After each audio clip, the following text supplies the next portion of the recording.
Hi everyone, good morning if you're watching this on a Sunday morning. I hope you've had a really good weekend so far. I am wearing a red lip today and I haven't worn red lipstick in what feels like about a year. It might be between like 6 months to a year. I had my whole like lip allergy thing and then I developed this weird fear of a red lip. I used to wear red lipstick all the time and every time I try and wear it I feel like it makes me look really old for some reason. I took a tip from Sam Chapman from Pixie Woo and I used Ruby Woo from MAC and then I used a cotton bud to just kind of slightly like fade out the edges. And I think I've managed to make it work, so I feel comfortable now. But I just thought I need to just get it over with and wear red lipstick because I have this weird fear of red lipstick and I keep wearing nude and I thought it was about time for a change. So that's my little red lip disclaimer. Today's video is gonna be my April favorites. This one kind of crept up on me actually. I can't believe it's already time for another favourites video. It's been a month since the last one I filmed, but I did put together a list of things and I'm pretty happy with everything I've got. So I think I'm gonna split this into 4 categories and yeah, I'm gonna get going. This is the Nars Soft Matte Complete Concealer and I went to the launch of this quite a while back. I'm pretty sure it's out now though. And I'm not usually into concealers that come in a pot. I'm very much a liquid concealer, doe foot applicator kind of girl. But I gave this a go because I really like Nars. I also was a bit unsure about the word matte. I've never really thought about the finish that my concealer gives, but I don't tend to use anything that's matte just because my skin is quite dry. I love this stuff. You can see how much I've used already. I use the shade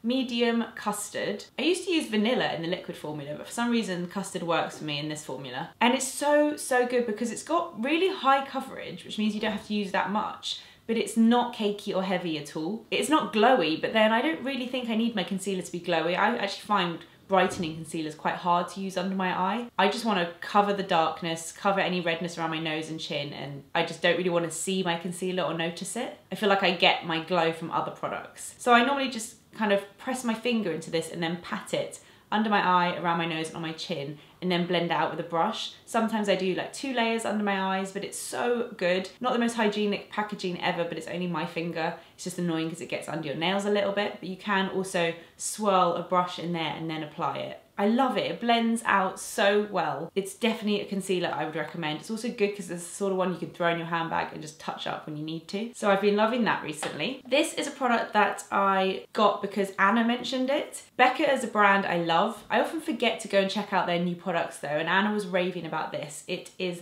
the First Light Priming Filter Instant Complexion Refresh. Whoa, that's a long name. So it's a primer and you can see it's in this really pretty like violet shade. There are so many reasons why I love this primer because I know that some people often feel like primers are a bit of a waste of time. I like this because it adds a layer of hydration to my skin. I often do my skincare routine in the morning and I don't always do my makeup straight away, so it's nice to add another layer of hydration just before I do my makeup. The violet tone to it, although when you apply it it's sheer, it's very brightening and it's on purpose for like dull skin, and I often find that my skin can be quite dull. So the violet tones in this just kind of brighten and waken up my skin a bit. It also has this citrus scent, again on purpose because they know that you're going to use this in the morning. It's meant to be energizing and refreshing. I love the scent of it. 2 of my favorite products have this citrus scent. The It Cosmetics CC cream also has this like lemony scent, and I think it's so nice in makeup. It's such a nice change to like sickly vanilla sweet scent that most makeup products have. I'm really enjoying this. I just apply 1 pump all over to my face before I apply my foundation, and it's definitely one of the best primers I've ever tried. So thank you, Anna, for that recommendation. I know I don't blog every day like I used to, but I still do blog occasionally when I have the time, and recently I put up a blog post about my experience with a skin consultation that I went to. Me and my sister both went. It was so interesting. It's too much to even explain to you, but we like went in this machine that analysed our skin. I found out something really interesting about my skin. My sister's results were pretty life-changing for her. So I'm gonna link the blog post if you wanna go have a read. But from that, I've kind of started a new skincare routine. I was getting in a bit of a rut. I had like 3 products that I loved and I was using, but I've really noticed my skin change over the past like 1.5 years. After speaking with a skincare specialist, she said from the age of like 28 to 30 is when your skin really does change the most. So I wasn't imagining that. My skin is definitely aging. And she put me on this new routine that works for my kind of aging skin. Now I'm going into my 30s, I need to just amp up a few of my serums and slightly change the ingredients that I'm using. I'm so in love with my new very simple skincare routine. It is working so well and it's great, So go read the blog post if you want to see exactly what I'm using. But some of the products I wanted to put in this video because I'm really enjoying using them. This one is from La Roche-Posay. I really like La Roche-Posay. I think it's really affordable, very easy to get hold of, and the products are just great. They sit somewhere between like being scientific but not too scientific, like still quite easy to understand. This is the Redermic C10. So this is an anti-wrinkle firming concentrate. I use this as my morning serum after cleansing, before moisturising, before putting on like an SPF. It feels really light and hydrating on the skin. I love the packaging, it's very small and simple and easy. And this is gonna help me with my wrinkles. In the evening, I've been using, now I don't use this every night, maybe twice a week. I started with once a week, now I'm doing twice a week. You kind of build your skin up to it. This is the La Roche-Posay Redermic R. So this is an anti-aging concentrate. This has retinol in. So this will help with like the texture of my skin, slightly exfoliating. I'm pretty sure like Ruth Crilly raves about retinol creams all the time. And I've always thought like, oh, I don't really understand what it is. So when she told me I had to use this, I was like, okay, it's time to get my head around this. And I've really been enjoying this in the evening. When I first started using it, I did notice my skin was kind of slightly peeling here, but apart from that, it's very gentle and I didn't notice anything like harsh on my skin, and it seems to be working well. After that, in the evening, I use this moisturizer from SkinCeuticals. It's the redness neutralizer. Now, if you read the blog post, you'll see that the machine identified that my skin is actually quite red. I do suffer from redness, but because I've got this olive tone to my skin, it kind of hides it. I saw some comments on my vlog saying, well, if it hides it, then why does it matter? But redness in your skin isn't just what it looks like. Your skin shouldn't be red. So although it's not something you can see on my skin, it's still something I need to acknowledge and look after. So this moisturizer will correct and kind of neutralize the redness. And it's a really nice, simple evening moisturizer. I used to use a lot of heavy oils, and I still will occasionally, but I think it's much better for my skin to use something lighter like this, so that's been great. The final beauty product is from Real Techniques, and this is a brush from their new collection. I think it's the Multi-Tech collection. This is Point L. My MAC bronzer brush was just shedding everywhere. Every time I used it to apply bronzer, I'd end up with hair all over my face, so I finally got rid of it and used this one instead, and I really like it. It's big, but it's kind of pointed, so you can still use it.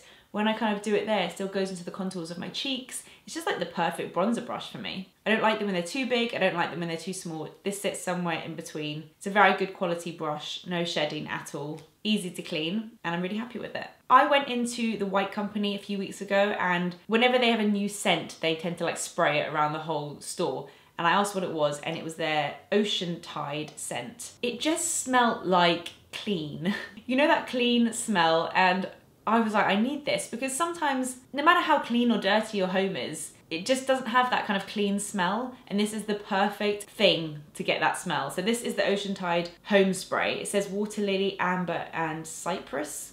I don't know how to pronounce that. Those are not kind of scents I ever would have thought that I liked. But this is the perfect room spray when someone's about to come over, or you just need like a bit of oomph in your room. Spray a bit of this. Oh, it smells like fresh linen on a spring morning. It's so nice, I love it. I'm definitely going to repurchase this when I run out, although I've used it loads and hardly any has gone down. I would really recommend this if you just want that clean home smell. It's definitely in my mouth. If you watched my vlog a couple of weeks ago, you would have seen that me and Rich got new bedding from West Elm. We picked up the linen duvet cover and sheets. I was very skeptical about the whole linen thing because it does kind of crease and crinkle very easily, and I'm not one of those people that enjoys ironing my bed sheets. Like, I don't really iron anything. Rich is the ironer because none of my clothes require ironing, so if I have to iron bed sheets, I just feel like that's such a waste of my life. But my mum reassured me that the more you use them, the more you wash them, the softer they get, and you kind of just embrace the crinkles and they kind of smooth out, especially if you use your hands to smooth them out. And we are loving these bed sheets, especially the like actual sheet that you sleep on is so soft and amazing. And then the gorgeous blush pink duvet cover. I don't mind the crinkles, I'm just embracing it. I think it adds that like linen look, and they're so soft. They are expensive, but I feel like bed sheets are worth investing in. You know, you're sleeping in them and it has to be cozy and soft, and you want to enjoy getting into your bed at night. For someone that struggles to get to sleep, it's quite important for me. So we are loving our West Elm bed sheets.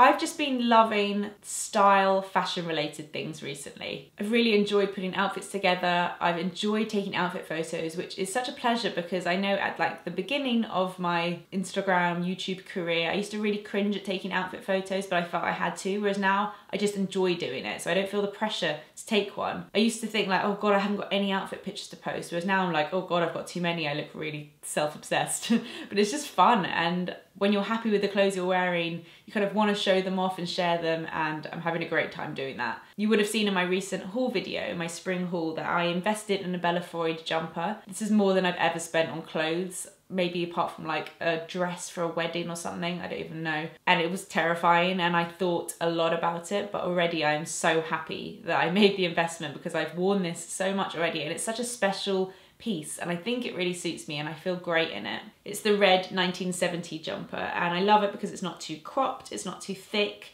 you can wear it in all different weather, you can kind of layer it, and I always get such compliments when I wear it. It's such like a statement piece and I'm so happy I got it. I don't have any regret, and I hate spending like a lot of money on something. I always do loads of research first, but no regret with this one. I love it. My next style favorite would be my Nike trainers. It feels a bit weird holding like dirty trainers up to my face. I love these. My friend SJ got them and I text her saying, do you mind if I copy you and get the exact same trainers in the same colour? And she said, of course not. And then I didn't even realise these are sold in And Other Stories. So they're like trendy trainers. They're not even like the ones you just get in Nike shops.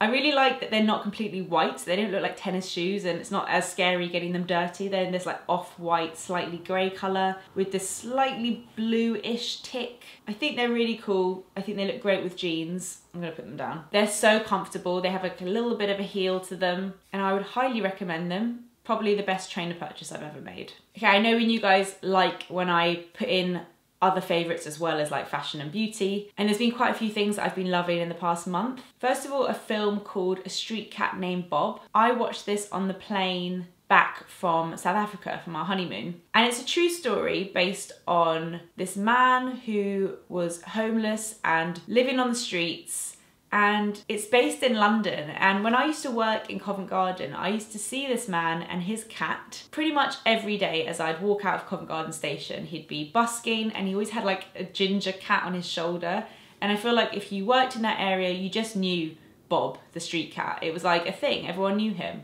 He was like famous, but maybe only to those people in Covent Garden. Anyway, one day I kind of stopped seeing him and I hadn't really ever thought about it before until he released a book, and turns out this guy and his cat became like famous, and it's such a great story and I feel it's such like a personal thing to me because I saw him every day for so long. Anyway, the book got turned into a film and I feel like the trailer and everything doesn't really do it justice. I thought it was going to be a really silly film, but it's actually a great film and it really made me think a lot about kind of homelessness in London, and it's changed my attitudes about a lot of things, and it's also just a lovely story, especially if you're like an animal lover. It's about the relationship between this guy and his cat and how the cat saved his life. Definitely worth a watch. It's like an easy film to watch, but such a nice one. I'm a big fan of John Mayer. Maybe not him as a person, but as a musician, I absolutely love his stuff and have done forever. His new album is out. It's called The Search for Everything. He released 4 songs like a week for 2 weeks leading up to it,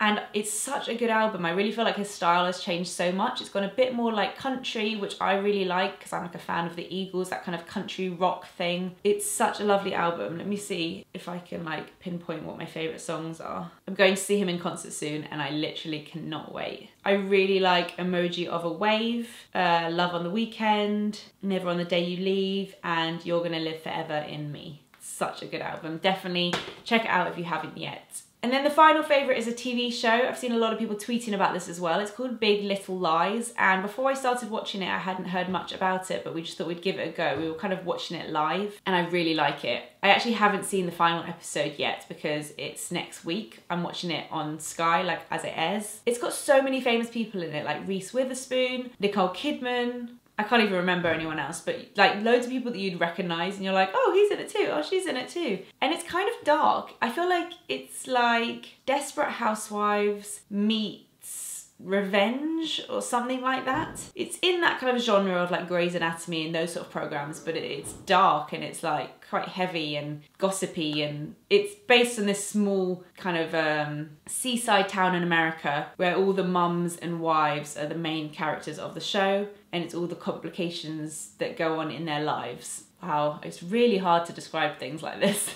Anyway, check it out if you haven't. If you're into that kind of thing, just watch the first episode and see if you like it, because I think it's really good. So that is everything. Those are all the things I've been loving over the past month. Also, I just want to give you guys a quick update on Everyday May. If you've been a long time subscriber, you'll know that usually every May I do something called Everyday May, which is when I vlog every single day. I never really expected to do it this year, but I hadn't thought about the fact that you guys were expecting it. So I'm really sorry that I haven't updated you sooner, but I have probably the busiest month ever. I can't really tell you why yet, but it's jam-packed and I won't have time to film every day. There's some things I can't film, and then to edit and upload every day, it's just too much when I don't really have anyone helping me with that. So I'm not going to be vlogging every day, and I'm really sorry, but I promise you that the thing I'm working on is good enough that hopefully it'll be worth it. But I am gonna do 2 vlogs a week. So instead of doing a vlog on a Wednesday and like a proper video on a Sunday, I'm just gonna do a vlog every Wednesday, every Sunday for the whole of May. So it will feel like you're getting so many vlogs, and there will be like 2 or 3 days a week where I'm vlogging. So I feel like it won't matter that much. It's more manageable for me to only have to edit 2 videos a week. And it also means that I can vlog all the cool things I'm doing. So I hope that's like a nice compromise for you guys. It's a bit more realistic for me, but I'm not completely stripping away Everyday May. So please subscribe if you haven't yet, if you want to keep up with all my videos in May. And that's about it for today. So I'll see you guys in my next video.